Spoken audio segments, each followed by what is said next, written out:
La sélection naturelle. L'évolution.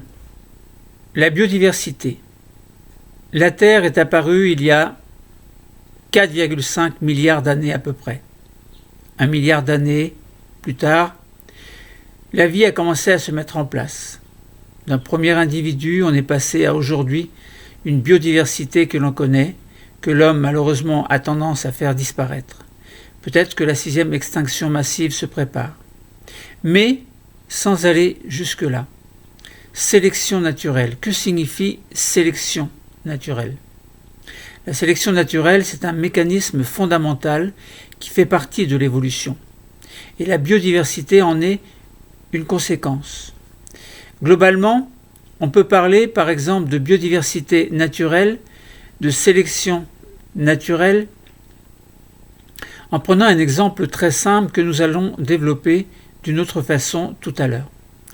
Prenons l'exemple d'un mur blanc. Sur ce mur blanc se pose un papillon blanc. Peu de temps après se pose un papillon noir ou un papillon sombre. Eh bien, le prédateur, le merle ou un oiseau quelconque qui a faim, qui veut se nourrir et qui mange des insectes, va-t-il choisir le papillon blanc sur un fond blanc ou le papillon couleur sombre sur un fond blanc? Eh bien, vous avez compris que le contraste des couleurs entre le blanc et le sombre fait que le papillon noir va se faire manger en priorité. Donc, le papillon blanc qui reste sur le mur va être, autrement dit, inclus dans le paysage, va se reproduire et va être sélectionné de manière tout à fait naturelle. Sauf que le mur blanc, ce n'est pas naturel. C'est un mur qui a été construit par l'homme. C'est symbolique, c'est un cliché, c'est un clin d'œil pour dire que l'homme contribue et fait partie de la biodiversité et contribue aussi à la sélection non pas naturelle mais anthropique. Mais parlons là de sélection naturelle. Remplaçons le mur blanc par un arbre. Mais avant de développer le sujet, on peut se poser le problème suivant. Comment la sélection naturelle contribue-t-elle à expliquer l'évolution de la biodiversité ? Autrement dit, comment la sélection naturelle fait que la biodiversité des êtres vivants que l'on a aujourd'hui est ce qu'elle est aujourd'hui ? Pourquoi est-ce que, par exemple, un papillon blanc sur un fond sombre va-t-il se faire manger plus qu'un papillon noir sur un fond sombre ? Ou inversement, comme nous l'avons dit, un papillon blanc sur fond blanc va-t-il ne pas être sélectionné par rapport, de manière naturelle en tout cas, par rapport à un papillon noir qui est sur un fond blanc ? Allons dans une forêt. Regardons par exemple le cas de la phalène du bouleau. Cette phalène du bouleau peut avoir des couleurs diverses. Donc elle peut être de couleur claire, c'est une variété que l'on appelle variété typica, ou alors elle peut être sombre. Donc cette phalène du bouleau peut avoir une couleur sombre, donc c'est la variété Carbonaria. Carbonaria, ça fait un petit peu penser à carbone. Le carbone pur, par exemple, si vous brûlez du bois, les cendres, mais avant ça les braises, etc., avant qu'il y ait une destruction complète, eh bien, il y a une couleur noirâtre. Bon, Carbonaria. Alors, la variété sombre résulte d'une mutation génétique. Dans les régions où les supports, donc ce sont les arbres ou les rochers, sont souvent couverts de lichen clair, les phalènes sombres sont plus facilement repérées que les phalènes claires. Bon, par les oiseaux qui mangent les insectes, donc que l'on appelle des oiseaux insectivores. Par conséquent, leur fréquence dans les populations de phalènes est plus faible. Donc, une région où les supports sont couverts de lichen clair, les phalènes sombres disparaissent. Pourquoi est-ce qu'elles disparaissent ? parce qu'elles se font repérer plus facilement par les oiseaux insectivores. Même principe dans certaines régions, la pollution, puisque en fait les lichens sont plus ou moins des marqueurs en fait de la bonne santé d'un endroit. S'il y a beaucoup de lichens, parce que les lichens sont très exigeants. Bon. Donc s'il y a beaucoup de lichens, un endroit c'est plutôt bon signe. S'il n'y a pas trop de lichens, ça peut vouloir dire qu'il y a une pollution atmosphérique qui a détruit en partie les lichens. Alors si on prend un exemple, dans certaines régions, la pollution atmosphérique a entraîné la disparition de lichens. Les supports sont alors plus foncés et les phalènes claires sont davantage repérées. Alors les phalènes claires sur un fond sombre,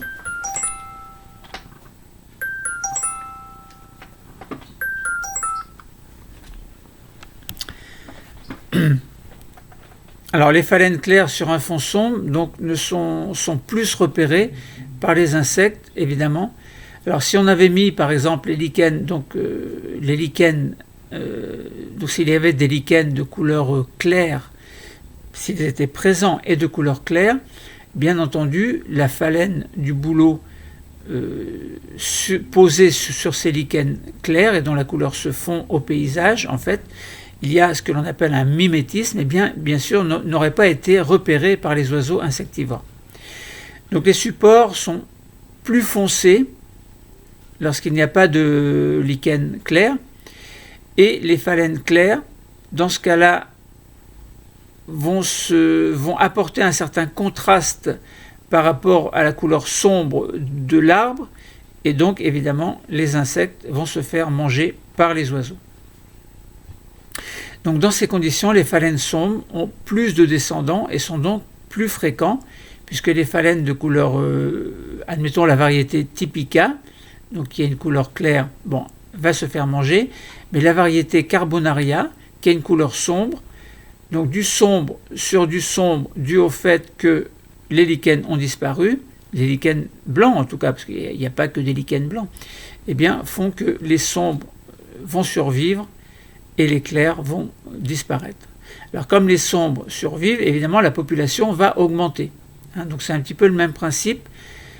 Voilà, vous avez compris qu'on a retiré ce mur blanc, on va dans la forêt, on ne met pas un mur blanc, mais on met des lichens qui ont une couleur blanchâtre, et là vous avez deux espèces de papillons, que l'on appelle des phalènes du bouleau. S'il y a du blanc, un lichen blanc, et si un papillon blanc se pose dessus, il n'est pas repéré par les prédateurs, mais si vous avez le phalène sombre qui se pose sur un lichen clair, il est repéré par le prédateur.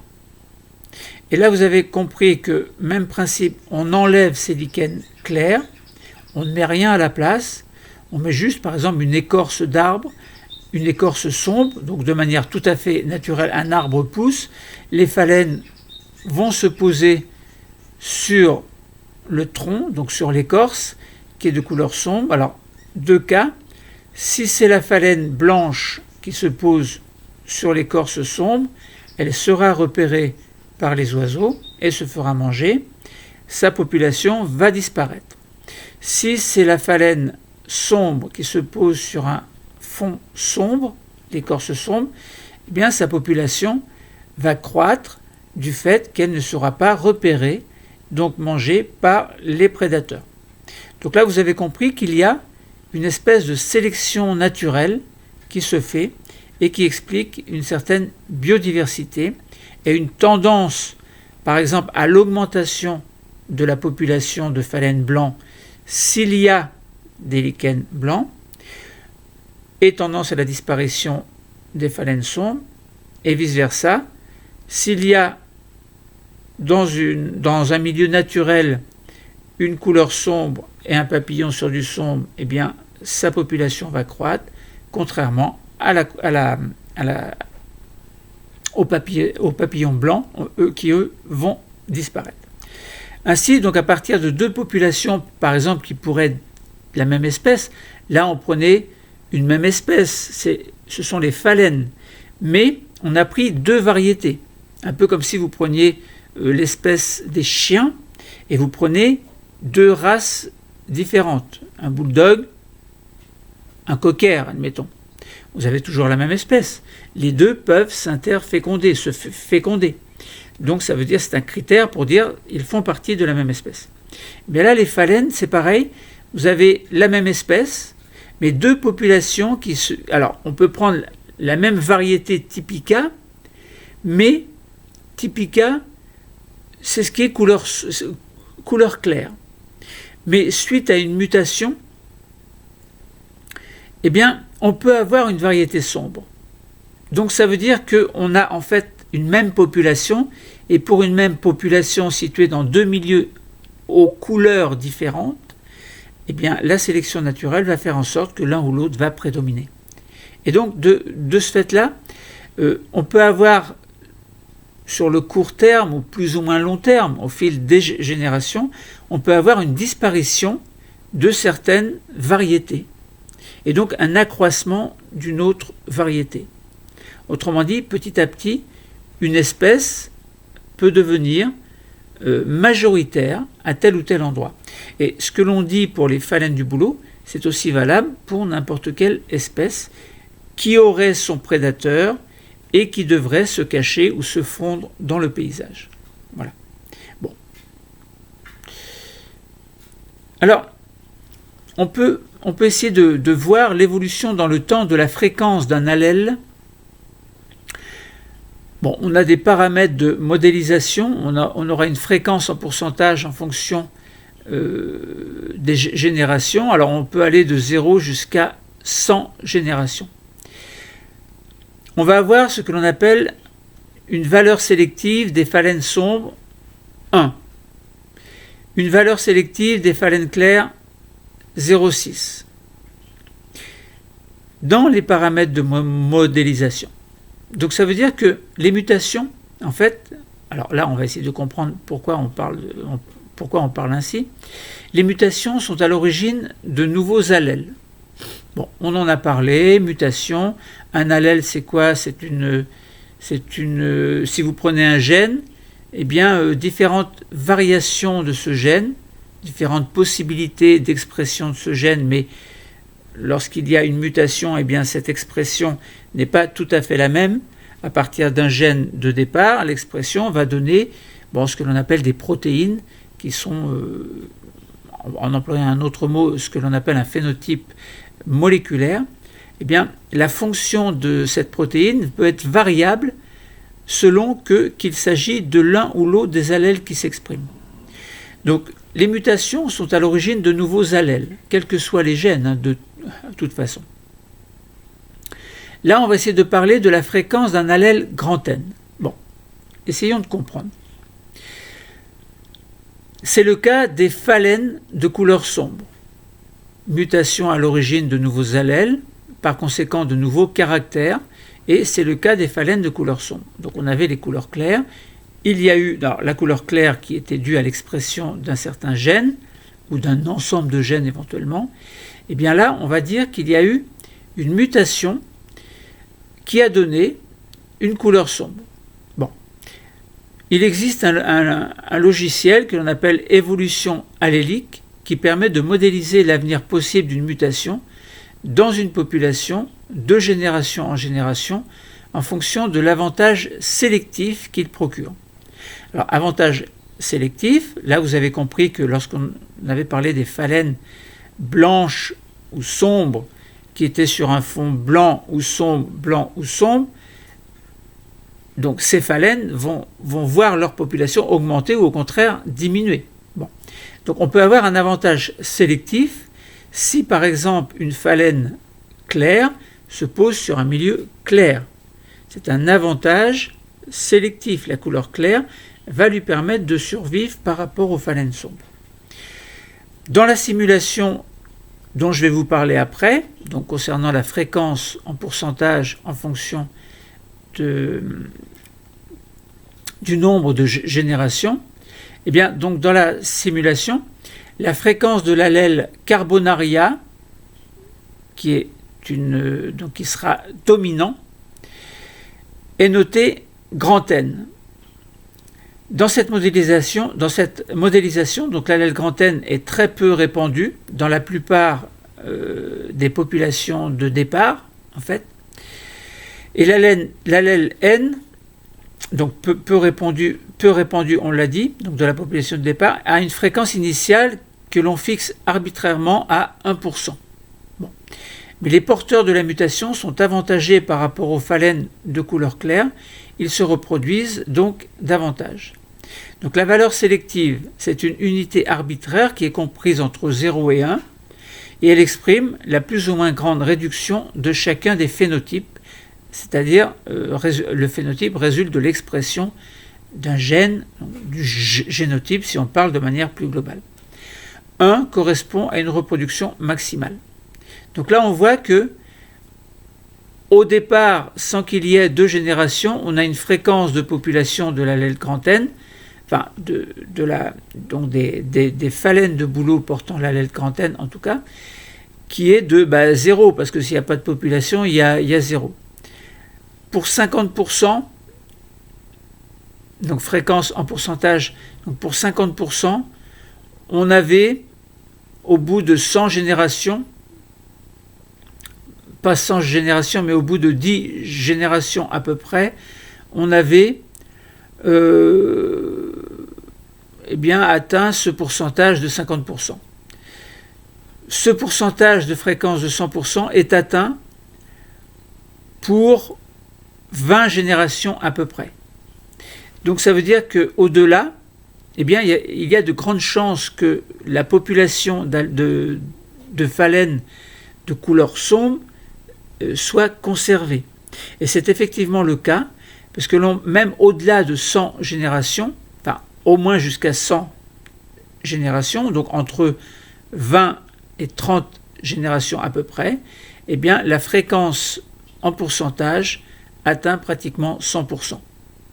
Donc là, on voit bien qu'on a une sélection tout à fait naturelle qui est due à une mutation et qui a donné un allèle grand N qui a favorisé évidemment l'apparition et la conservation au fil des générations de ce phalène. Bon, voilà, donc comme on pouvait dire un petit peu les choses en utilisant un petit peu ce logiciel, mais sans excès. Sélection naturelle et biodiversité, on avait parlé souvent des oiseaux qui ont une forme de bec liée à une fonction particulière. On a parlé souvent d'une espèce Geospiza fortis qui possédait un bec adapté au broyage des graines. Donc chez les oiseaux, on observe une très grande diversité de la forme des becs. Si vous allez dans des zoos, vous regardez par exemple différentes espèces, vous allez voir que les becs n'ont pas tous la même forme. Il y en a des pointus, il y en a des longs, il y en a des courts. Bon, si vous prenez le héron, par exemple, donc c'est un bec qui est très long. Si vous prenez les flamants roses, c'est un bec qui est plutôt recourbé. Si vous prenez un pinson, ce sont des becs plus ou moins épais. Bon. Donc l'excellente adéquation entre le régime alimentaire de l'oiseau et la forme de son bec paraît très étonnant. Donc on a, pour capturer les insectes, on a plutôt un bec relativement fin. Pour attraper des poissons, on a un bec relativement fin, puissant évidemment, mais assez long. Pour broyer, il faut un bec qui soit épais et costaud, donc pour broyer les graines. Pour filtrer de l'eau, il faut un bec qui ait une partie qui corresponde à un filtre plus ou moins marqué, qui correspondrait à un bec plutôt recourbé, comme c'est le cas chez les flamants roses. Donc cette biodiversité a été observée par Darwin, évidemment, et il a parlé, concernant les pinceaux des Galapagos, de sélection naturelle. Il a proposé une théorie de la sélection naturelle. Et certaines personnes ont suivi l'évolution de la population des pinsons sur l'île Daphné Major, dont nous avons déjà parlé dans un autre cours, dans l'archipel des Galapagos, et ils se sont intéressés à l'espèce Geospiza fortis. ils ont remarqué que chez cet oiseau, il y avait une variabilité de la dimension du bec et ils ont identifié un gène appelé BMP4 dont il existe différents allèles déterminant la forme et les dimensions du bec. Alors essayons de comprendre de quoi on parle. Donc on a bien l'espèce Geospiza qui possède un bec adapté au broyage des graines. Bon, donc ça veut dire que c'est un bec puissant. Si on regarde le nombre de Geospiza fortis en fonction de l'épaisseur du bec, on s'aperçoit que l'épaisseur du bec en millimètres, 6 mm, il y a très peu de Geofortis, mais il y en a. Pas de Geofortis, mais de Geospiza fortis. Bon, si on regarde une épaisseur de 9,5, eh bien, il y a une population très importante. On a 80 Geospiza fortis ayant un bec adapté au broyage des graines, donc d'une épaisseur relativement importante de 9,5. On a une moyenne, c'est là une moyenne. Donc 80 individus qui ont 9,5 mm d'épaisseur du bec. Et autour de ce nombre, de ce chiffre, de ce nombre, en fait, il y a une population dont la fréquence va décroître à mesure que l'on va vers les becs plutôt plus petits, moins épais en tout cas, et ou plutôt beaucoup plus épais. Trop épais, ça ne va pas. Pas assez épais, ça ne va pas. Et là, si on part de 9,5 pour aller jusqu'à 0, alors 0 évidemment, il n'y a pas de population, mais on a un nombre d'individus qui va décroître, mais qui sont là aussi, qui existent aussi. Mais le plus grand nombre, c'est celui qui possède un bec de 9,5 mm. Bon, pareil, si on va entre 9,5, on va vers les 14 mm. Pour 12 mm, déjà, il n'y a pratiquement plus aucun Geospiza fortis. Mais entre, on va dire, un petit peu plus que 11,5 mm et puis 6,5 à peu près, il y a des oiseaux bien présents, mais en quantité beaucoup moins importante. Bon. Après, ce que l'on constate, il y a eu une sécheresse en 1977. Toujours pareil, on regarde le nombre de Geofortis, enfin de Geospiza fortis, en fonction de l'épaisseur du bec. Alors, on a toujours la même échelle d'épaisseur du bec sur l'échelle des abscisses, et 10 mm, on avait 12 individus. 7 mm, il y avait 2 individus. Et entre ces 7 mm et les 10 mm, on a un nombre de Geofortis, un nombre de Geospiza fortis qui augmentait, mais vous voyez que le nombre total de Geospiza fortis en 78 était de 90. La population a diminué très fortement puisque dans les années 1976, donc 2 ans avant 78, on avait 751 Geospiza fortis. Et dans ces 751, il y en avait beaucoup qui avaient un bec de 9,5 mm. Ensuite, le nombre d'oiseaux diminuait, enfin la fréquence des oiseaux diminuait à mesure que l'épaisseur du bec était trop grande ou trop petite. Mais les pinsons existaient, ils étaient là quand même. Il y a eu une sécheresse et on s'aperçoit qu'il y a eu une grande réduction du nombre de Geospiza qui a basculé à 90. Donc on est passé de 750 à 90. Comment expliquer ce phénomène? Quelle en est la cause? Eh bien, on regarde. Tout à l'heure, on a dit 9,5 mm Geospiza fortis. Bon, c'était l'idéal. 80 pinsons.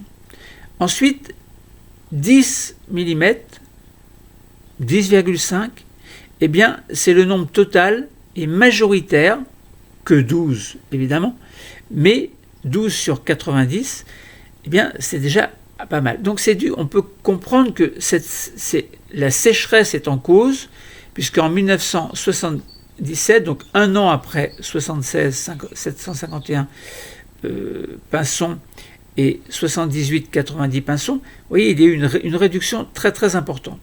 Et on fait la corrélation avec la taille du bec de la population Geospiza fortis en 76 et en 78, et on comprend que la sécheresse a eu un impact sur la diminution de du nombre d'espèces de pinsons, donc Geospiza en tout cas. Mais alors, pourquoi est-ce qu'il y a eu tant de diminution? Est-ce que c'est dû au fait que l'épaisseur des becs n'était pas adaptée à quelque chose? Quel est ce quelque chose? Alors, l'année 1977 a été marquée par une forte sécheresse de l'archipel des Galapagos.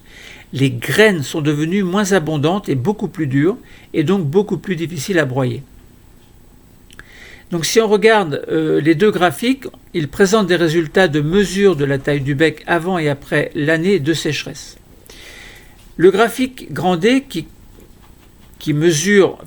permet de montrer l'épaisseur moyenne du bec des descendants en millimètres en fonction de l'épaisseur moyenne du bec des ascendants en millimètres, eh bien, donc cette épaisseur moyenne des becs des descendants jeunes en fonction des ascendants adultes montre des choses intéressantes. Donc ça montre que la relation entre la taille du bec des ascendants adultes et celui des jeunes descendants ont un impact très important sur leur survie.